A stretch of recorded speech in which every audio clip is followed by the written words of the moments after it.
Yeah, thank you, Alan, for the warm introduction. Yeah. So, as I said, I'm Dr. Jason Do. I'm the founder, CEO of Marbella AI. Our mission is to empower the next generation with AI literacy, identify and cultivate future AI leaders. Yeah, let's go to the next slide. Next slide. Mary, next slide. Mary, next slide. Yeah. So our lecture about start from a lot of people worry about AI replace human, right? But our philosophy is that AI won't replace human, but people with AI will replace people without AI. The company using AI will replace company not using AI. That's emphasizing the importance of AI application. Yeah, next.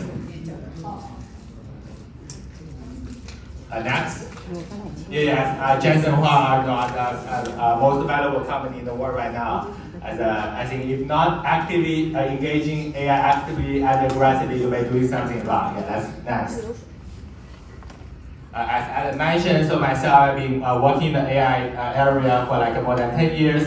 So I was a high school student, I'm pretty good in math and physics. I did won competitions and got me to do Peking University, study computer science, and come to US for master, Ph.D, come to Harvard for postdoc. I did lots of AI vertical applications. So I think really I like publish some papers. And so that's why I think is during my postdoc at Harvard, I started this company. Actually, the Marbella, the name is actually a high-end tourist spot in Spain. Also, actually, the apartment I used to live in Jersey City when I was doing internship in New York. So it's relevant to real estate somehow. And actually, my dad is the architect, so I kind of have a long interest in real estate. So I grew up in Hainan. We are like on the Hainan, lots of real estate development. So my family is there, so I'm pretty interested in the field. So next. So it's about my personal, this is actually my Jersey City apartment, like a long time ago. I put up multiple monitors. I grew up study at different universities. Next. Oh, I think the picture I showed before is really, I think the punchline is that living in the US really make people fat. So when I was undergrad, much thinner than right now. And so I define myself entrepreneur, computer science, and influencer. But nowadays, every entrepreneur CEO needs to be a creator, and everyone wants to be an influencer. Let's go next step. Yeah, so that I mentioned our core program, the Marbella AI Talent Program. Our mission to empower next generation with AI literacy. So the idea is that not everyone can be an AI expert. Right? Everyone have different interests, for example, real estate, healthcare, like biotech. But I think we think everyone should have some AI literacy education and know the basic of AI. And because we are from Harvard University, Harvard notably have a very two famous tech entrepreneur, Bill Gates and Mark Zuckerberg. So that kind of people have the potential and become like the tech leader, AI leader. So our mission is to want to identify and cultivate this kind of people, I think, in the talent community. Next. So we are getting people to learn AI, so I want to delve into some credibility, right? So when I was a college student, a long time ago, this is really the first paper I wrote when I was a Peking University undergrad sophomore, because I'm kind of good in math and physics, but I'm also really interested in social science, econ. So I found this research institute called computational linguistics, where really people do research at the intersection between social science and computer science. That kind of where I first started my research career. This is really the first paper I have ever wrote. So nowadays, we're guiding our students to write their first paper in their lifetime, either high school student or college student. Next. Yeah, so I also got on this AI plus finance. So this called Peking University Internet Finance Index, featuring on some news articles, working with National School Development at Peking University. Next. During my PhD, as mentioned, I was doing lots of AI for healthcare. The UPMC is one of the biggest employer in PA, and in the US, healthcare industry have lots of money, right? So the 18% of GDP contribute to healthcare. So that's like Harvard, Boston is famous hospitals and healthcare research. So we collaborate with lots of labs in Harvard Medical School and MIT. So we should get lots of applications for AI. Lots of opportunity for AI to apply to biology and healthcare, etc. as well. Yeah, next. So this is some a single cell multimodal biology research I used to do next. So I love to tell this related story about when I applied to Harvard, right? So in my postdoc application to Harvard, I mentioned in the last paragraph, I said like I want to express my dedication to study and work at Harvard because I was Peking University undergrad, like really Peking University regarded the Harvard in China, right? But I said in my postdoc application letter, I said Harvard was the only institute I applied for three. I first said I didn't have a chance to apply for Harvard College because I was in China, but Harvard was the only graduate school I applied for 3 times, all got rejected.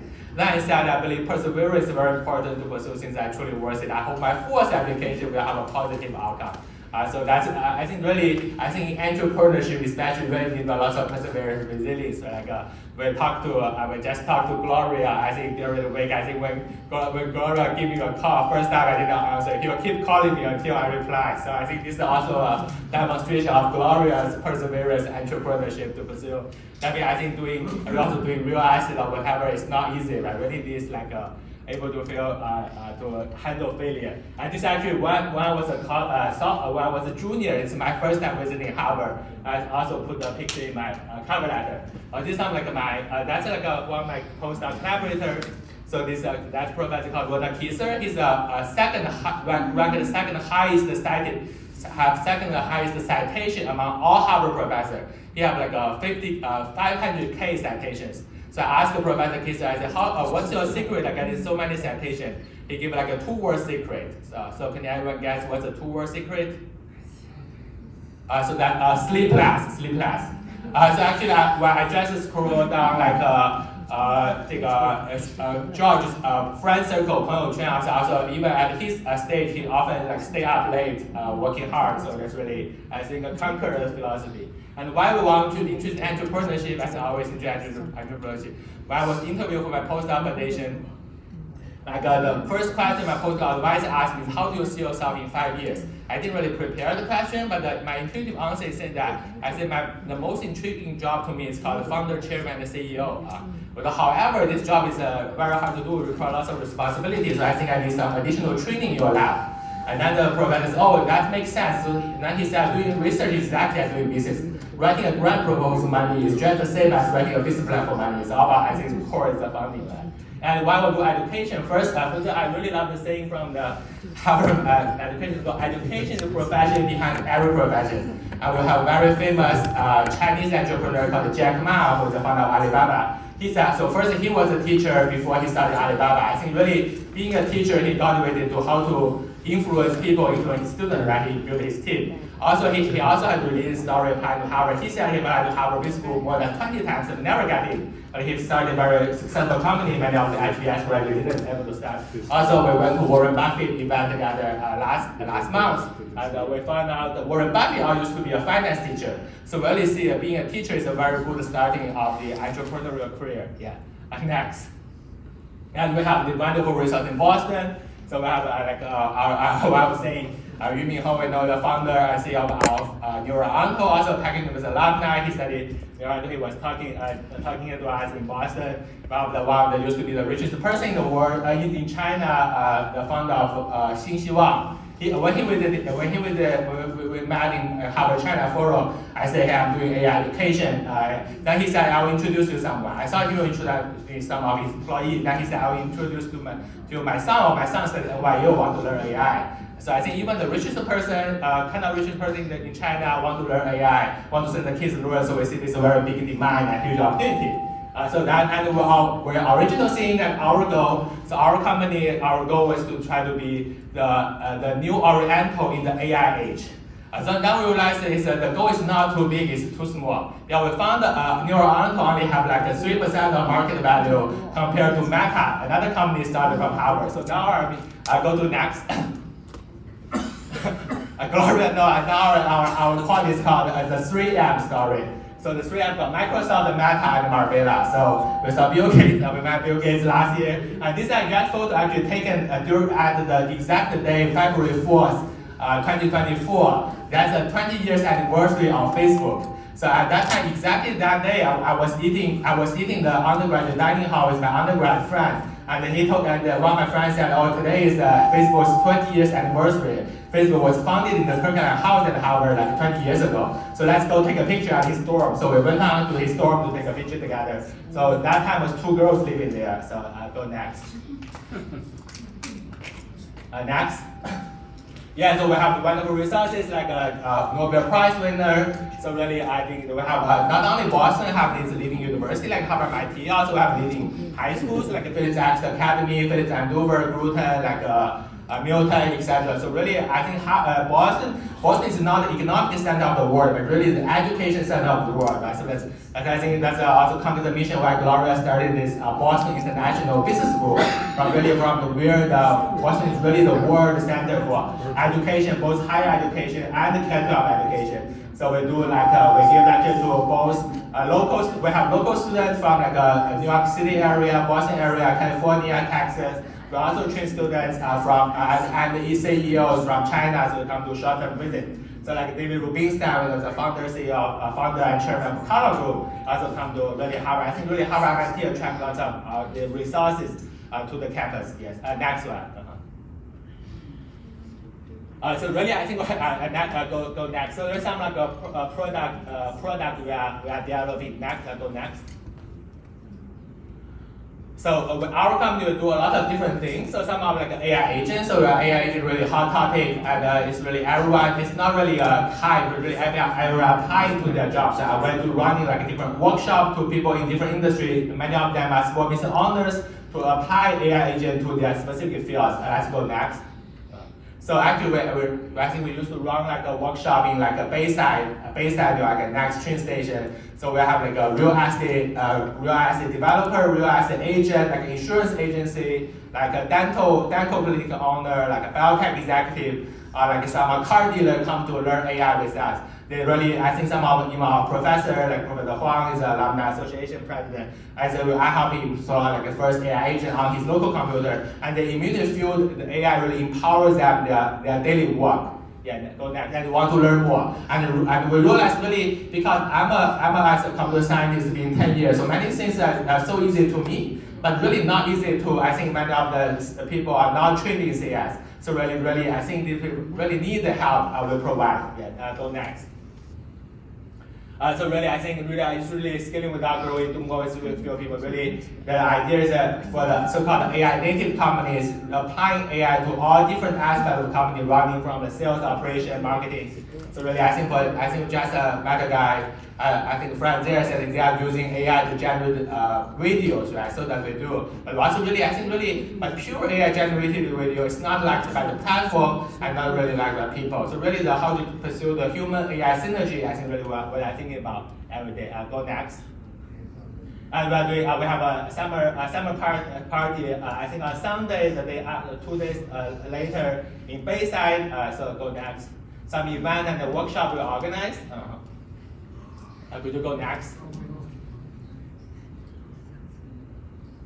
So this, as I mentioned, my dad is doing real estate, so Gloria very interested in real estate. So I personally very interested in real estate. I was looking for real estate, doing like a condo tour yesterday. So really, I think there's lots of opportunity for AI to apply to real estate. But real estate is a very big industry. The pipeline is very long. So we have some of our friends apply AI to property management, like installing sensor in the property they manage. And some of our landlord friends, they are using AI to help them manage their tenant, manage their contract, and manage their different document procedures. So we have a lecture, I think it's a free lecture on Tuesday, working with the Landlord Association in Boston. It's online version to think about how to use AI to help real estate people. So next one. We also, because as a small business owner, so I'm trained in computer science, but after I become a founder, CEO, really every day I'm thinking about, I think 80% is how to do sales and marketing, right? So I think as a small business owner, really the cash flow is the king. It's really how to do marketing and sales to kind of become more important than technology itself. And what I also realize is if no matter how fancy technology I have, if I cannot sell it, it means nothing. So really, I think it's how to, so every time I think about AI, like sales and marketing, and as an AI expert, I was really thinking about how to use AI to empower sales and marketing, how to use AI to do sales and marketing much more efficiently and effectively. So that's why we started this AI marketing series. So we collaborate with different. Because I'm kind of AI expert, I'm not a marketing expert. I really learn by practice. So we collaborate with different marketing agencies in New York City area to provide this AI marketing class, and like for example, how to do social media generation, how to do like a digital like those FA-based GEO, like SEO. So that's another series we're offering. We also have a happy hour, I think in Manhattan on Wednesday. We plan to organize. I'll go next. Really, I think another thing is because we have at Boston, we have wonderful resources at Harvard MIT, which many people don't access to. So we have lots of opportunity to send our students to do research with like a leading faculty and leading labs. So that's really, I think, will become our very good revenue generating thing. Our students got the opportunity to working with this professor and working with labs like first hand and hands-on. So it's very good for their both career development, also contribution, etc. Go next. Go next. Could you go next? Yeah. So one of the one of the key is called project-based learning. Our company offers making students do different projects. So it's like AI combining AI's application in different vertical in the industry. But then I think Chris mentioned also AI for senior care industry. That's also we are interested in. Because like we know China, US, and lots of the senior people to take care of. So we have this one of the example project we have lots of students who joined last year. So go next. So we have both collaborating with a leading Harvard Medical School professor, also industry veteran, and like a machine learning expert to really take a holistic approach to tackling the AI for senior care problems. Okay, next.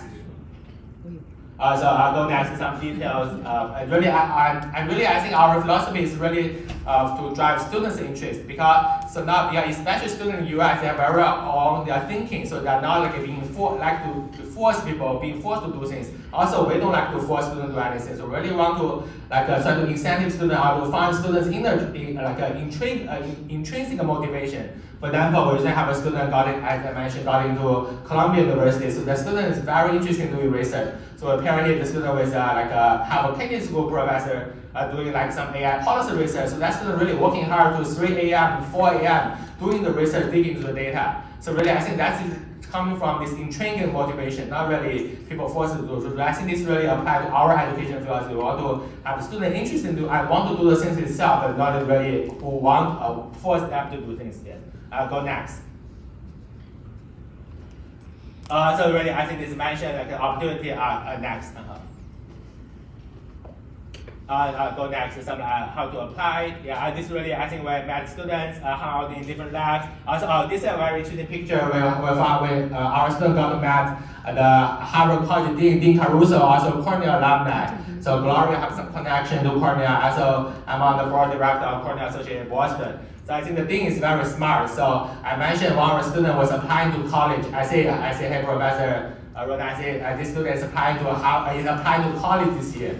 And the dean is very humbling saying that I encourage you to consider us. So this really motivates the students. So then during lunchtime, the students' dream school become Harvard. And then the 2 hours later, if you're at the Harvard, maybe it's such a intangible goals and he refused to see his dream school anymore. But I think the dean has such a high position by being so humble. So I think really intrigue our students to make Harvard feel more attractive. But some of our students from California, her dream school is Stanford, so we try to convert her dream school to become Harvard. So we met during CES, we met some investor from California, and recently also started collaboration with us.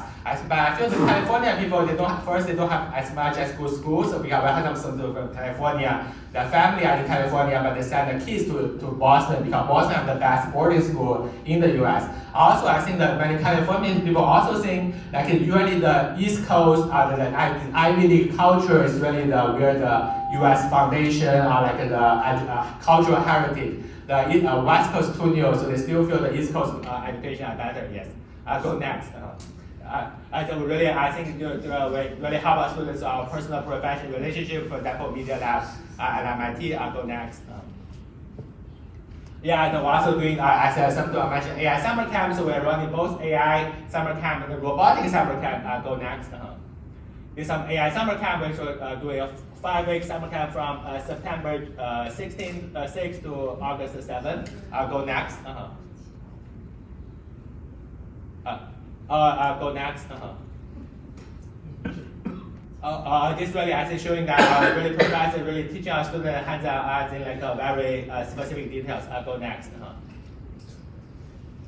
Also, I think another fun and interesting is a lot of, because for myself, I'm like a science, like a math kind of geek student, but many students are not my type, right? Lots of students interested in business and entrepreneurship, so we also have mentor guiding students to do business competition, for example, do the word competition, like what's it called, DACO challenge, etc. So really, I think one of the advantages of US education is a strong focus on entrepreneurship in the younger age. That goes next. So really, this is about like a strategy paper our student wrote working with leading faculty like Gary King, Kuzmano. This is go next. Also, the engineering team also have students filing US patent regarding technical advancement they did. I'll go next. So like MIT is very egalitarian place. The Harvard is really like exclusivity and building hierarchy and really kind of relationship based. So really leverage our relationship within the Harvard people to help our students. Go next. These are my students. I think we can find this online. Yes. Go next. These are our successful students from the Green Neck High School, Long Island area. From being our student to being our teaching assistant. So I think we met him when he was 9 years old. Go next. Yeah, I think the most go next. The most go next. Yeah, the robotic summer camp we really need to emphasize. Go next. This is really the newest picture we took. Could you go next? Took from I think Monday or Tuesday. So we want to try to start this robotic summer camp with Gloria, the BIBS. Actually, I think on Monday or Tuesday, I forgot. We're sitting in Gloria's gorgeous mansion, invested, and what we're doing is ordering those robotics from Amazon. So the big robotic, expensive one, $1,000 robotic dog, and also this toy one. So really, I want to because robotics really can attract the students. I want to use this starting summer camp to help people not learning the AI from software side, but also learning this embodied AI and so that. I think next. I think that's about to finish. Go next. I think that's yeah. Go next. The student testimony, our team. Go next. Next. Go next. Next. Yeah. That's my WeChat QR code. You are yes. That's all. Thank you so much for your attention. Yes.